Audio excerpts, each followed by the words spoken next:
Yes, thank you. First, I need to let you know that there's absolutely no forth and back between Bello Turji and the armed forces. No forth and back. As I speak, Bello Turji is hiding. He's completely in hiding. And the armed forces is tracking him. The armed forces continuously tracks him. And very soon he will be eliminated. Today we bring you exclusive coverage of a major escalation in the ongoing fight against insecurity in Nigeria's northwest, where the federal government, through the * Minister of Defense, has placed notorious bandit leader Bello Turji on what some sources are calling a military black book and has demanded his arrest within the next 24 hours. This comes as military pressure on the bandit kingpin intensifies and as more Nigerians question the state of security in the region. To understand this breaking situation, we first need to look at who Bello Turji is and why he has become a central figure in Nigeria's fight against armed criminality. Bello Turji, full name Bello Turji Kachala, is one of Nigeria's most infamous bandit leaders, operating mainly in Zamfara, Sokoto and Nigeria states. He first became widely known to Nigerians after a brutal series of attacks in 2022, when his gang was linked to mass killings that claimed nearly 200 innocent lives in the Zamfara area. Over the years, Turji has grown in notoriety, not only for the violence associated with his group, but also for the complex and often controversial narratives surrounding his interactions with local politics, alleged peace negotiations, and accusations involving eminent figures. Now, in 2026, the spotlight is once again on this figure, and this time the Nigerian Defense Ministry has taken what many analysts describe as the most direct and forceful step yet in demanding his capture. According to multiple credible sources, including breaking news reports and confirmed Defense Ministry statements, the Minister of Defense, Mohammed Abubakar Badaru, has ordered Nigerian troops to locate and arrest Bello Turji within the next 24 hours.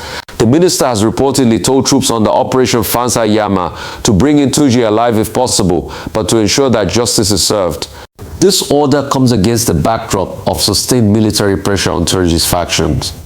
Recent reporting indicates Nigerian troops have intensified operations in the northwest, targeting Turji's strongholds and capturing or neutralizing key lieutenants. Just last month, the Nigerian army reported the death of Turji's top lieutenant, Kachala Kalamu, in operations in Sokoto state, a significant blow to the bandit network. Additionally, the Federal High Court in Abuja has moved swiftly, issuing bench warrants for the arrest of suspects linked to Turji as part of terrorism charges still awaiting prosecution. These include individuals accused of supporting and supplying materials to Turji's criminal network. This dual approach, both military and judicial, underscores a growing urgency within the federal government to disrupt the operations of bandit leaders and end the cycle of violence that has plagued communities for years. But what does this mean for civilians on the ground? Security analysts tell us, and we stress this, that Turji is believed to be on the run, constantly relocating to evade capture, and that intensified military operations have put him on the back foot. Still, Turji remains at large, and his network, while under strain, has continued to pose a threat in the region. To add complexity to this evolving story, social and political commentators have recently circulated viral videos of Bello Turji, in which he challenges government narratives and levels explosive claims about the political roots of insecurity. These videos have reignited public debate about how the war against bandits and extremists should be fought, and whether political or military solutions can bring lasting peace. The government has, for its part, repeatedly dismissed Turji's claims, maintaining that no political figure condones terrorism and that combating banditry is a national priority. So here is where things stand.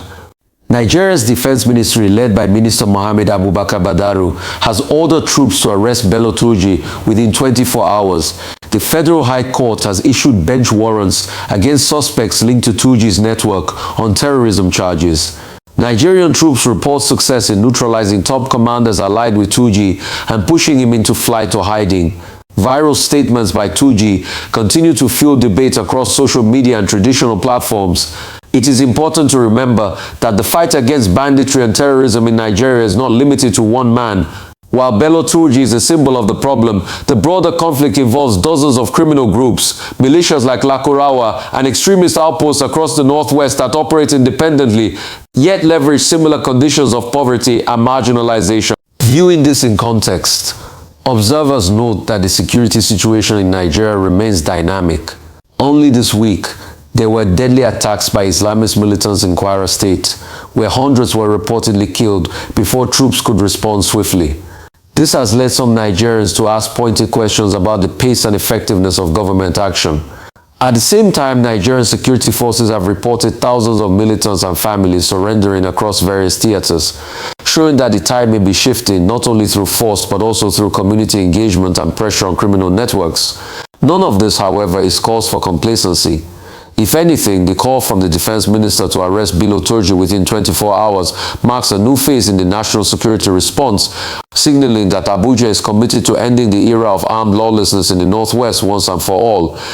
Before we continue, make sure you like this video, subscribe to this channel, and turn on notification, because we'll update you as this story develops, especially if there is confirmation of Turji's arrest or significant military action.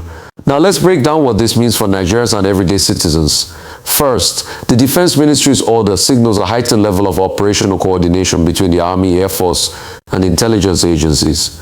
This is critical as security experts have long advocated for a synchronized approach to dismantle bandit networks that often straddle forests, villages, and borders.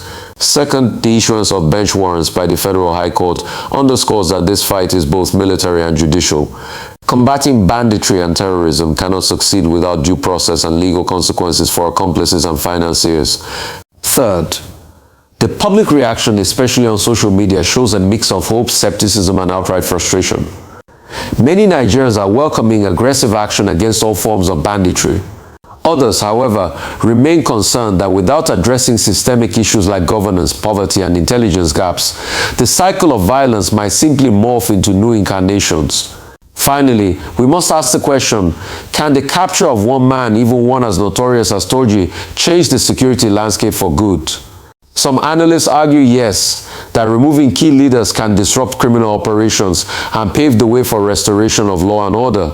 Others warn that as long as the underlying conditions that fuel banditry are not addressed, including unemployment, contested grazing lands, and weak local governance, simply capturing one individual will not be enough.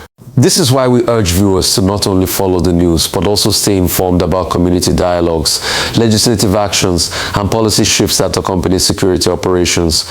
We will of course be tracking this story in real time, so make sure to like this video and subscribe so you get the latest verified updates first.